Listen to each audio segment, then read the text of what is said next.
اختصه الله بكل خلق نبيل، وطهره من كل دنس، وحفظه من كل زلل، وأدبه فأحسن تأديبه، وجعله على خلق عظيم فلا يدانيه أحد في كماله وعظمته وصدقه وأمانته. والله ما طلعت شمس ولا غربت إلا وذكرك مقرون بأجفاني، ولا خلوت إلى قوم أحدثهم إلا وأنت حديثي بين جلاسي، وما ذكرتك محزونا ولا فرحا إلا وأنت بقلبي بين وسواسي، وما شربت الماء من عطش إلا رأيت خيالا منك في الكاس، ولو قدرت على الإتيان جئتكم مشيا على الرأس أو سعيا على الوجه.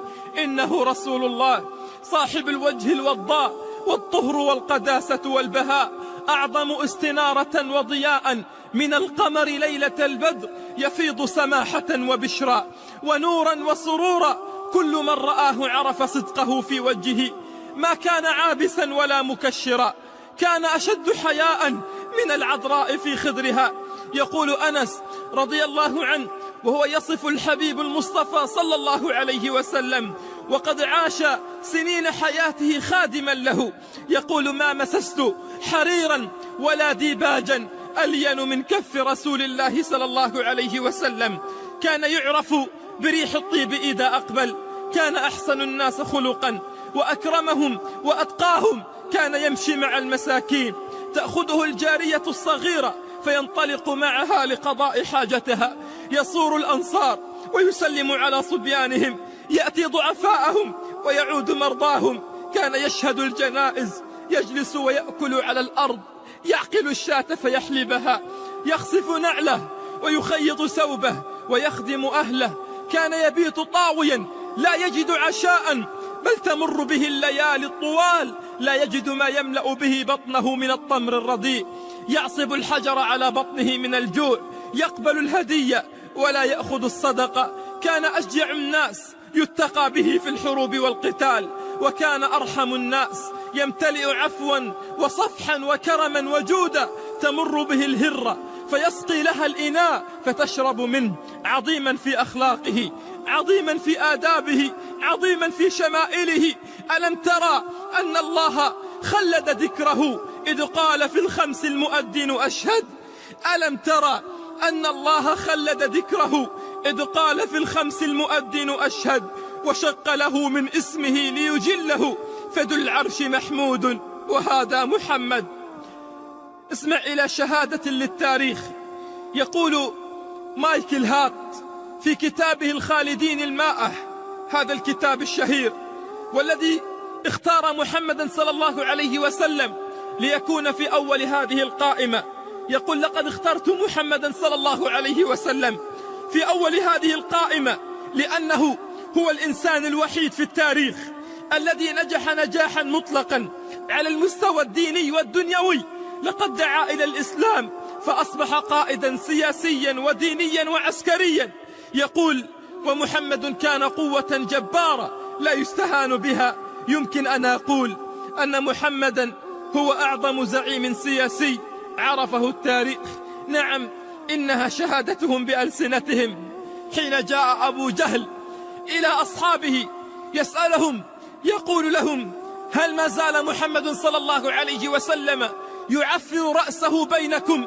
يعني هل ما زال محمد يسجد بينكم؟ قالوا: نعم. قال: والله لئن رأيته لأطأن برجلي على وجهه، والله لئن رأيت محمدا لأطأن برجلي على وجهي. قالوا: هذا هو محمد يصلي. فتوجه أبو جهل إلى النبي صلى الله عليه وسلم، فذهب أبو جهل إليه ثم رجع، ثم اقترب ثم رجع، فكان كلما اقترب من النبي صلى الله عليه وسلم تراجع. قالوا: ما لك يا أبا جهل؟ قال: والله إن بيني وبين محمد لخندقا، والله إن بيني وبين محمد لخندقا، أرى حفرة من النار بيني وبينه. يقول النبي صلى الله عليه وسلم: والله لو اقترب لتخطفته الملائكة ولقطعته إربا أربا. كلا كلا لا تطعه واسجد واقترب. نعم، إن تخلينا عن نصرة الحبيب صلى الله عليه وسلم فإن الله ناصره. إن قصرنا في نصرته في زمن الفتن قال الله إلا تنصروه فقد نصره الله. فمهما تطاولوا عليه فهو سماء لا تطاولها سماء. وأين نور السهى من شمس الضحى؟ وأين الثرى من الثريا؟ وأين السماء من كل أيد شلاء؟ إمام المرسلين فداك روحي وأرواح الأئمة والدعاء. رسول العالمين فداك عرضي وأعراض الأحبة والتقى. يا علم الهدى يا علم الهدى يفديك عمري ومالي يا نبي المكرماء. فداك الكون يا عطر السجايا فما للناس دونك من زكاة. فأنت قداسة إذا استحلت فداك الموت من قبل الممات. نعم انقطع الوحي عن النبي صلى الله عليه وسلم في أول مرة. قيل أنه انقطع عن النبي شهرا كاملا. فجاءت امرأة حمقاء تستهزئ بالنبي صلى الله عليه وسلم. قالت يا محمد أين شيطانك؟ ما له قد تركك؟ تقصد جبريل. أين شيطانك؟ ما له قد تركك؟